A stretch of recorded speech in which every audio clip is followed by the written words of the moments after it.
Moment on the world stage. President Trump is in Egypt, where he's set to preside over a major deal signing ceremony, one drawing leaders from all over the world. On the right-hand side is a live look at that stage where President Trump earlier signed that peace deal less than an hour ago. Right now, world leaders, including Trump, are speaking. Let's listen in. He said, I hope they're friendly, and they turned out to be very friendly. But we had three on each side, and they are beauties right out of the great, really American manufacturing hub. We make the greatest military equipment in the world. We have the strongest military in the world by far. And I knew exactly what those planes were, and I knew exactly how much you paid for those planes, too. You paid a lot, but you got a pretty good deal. And they are great planes, and we just appreciate it. That was quite an escort in. That was very impressive. But Air Force One was really, it was covered with Egyptian desert just a few months ago. If you think about it, just a few months ago it was Egyptian desert, and now it was just a few feet off our window. And it was a spectacular sight, and I appreciate it very much. Really, that was pretty good. You got our people by surprise. I don't know if they were thrilled right at the beginning, but they were thrilled as we sailed along very calmly and safely. And I'm deeply honored to receive from you, Egypt's highest state honor, the Order of the Nile. The Nile is so beautiful, so magnificent. It's such a beautiful title, the Order of the Nile. Thank you very much, Mr. President. Appreciate it. Great honor. I also want to give a very special thanks to the Emir of Qatar, a man who's outstanding. He's been a friend of mine for a long time, long before politics, and he's a fantastically respected man.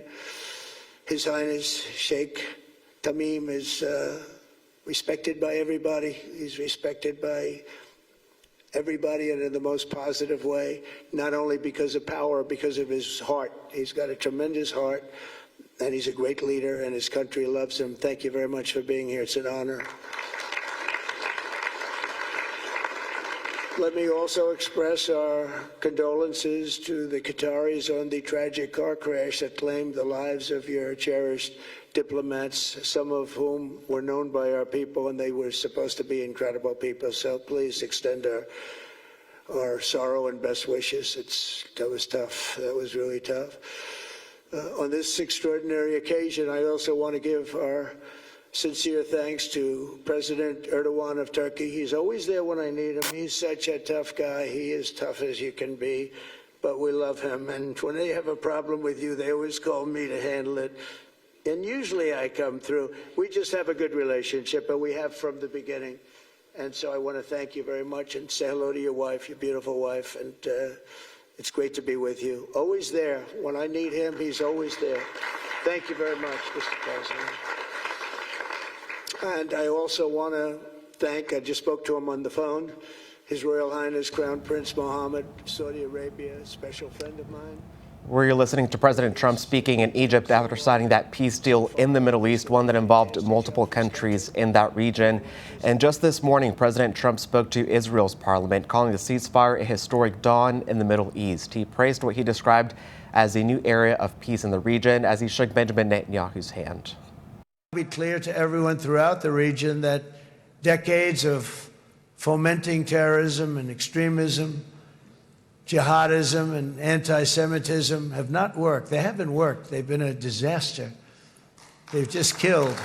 They've killed.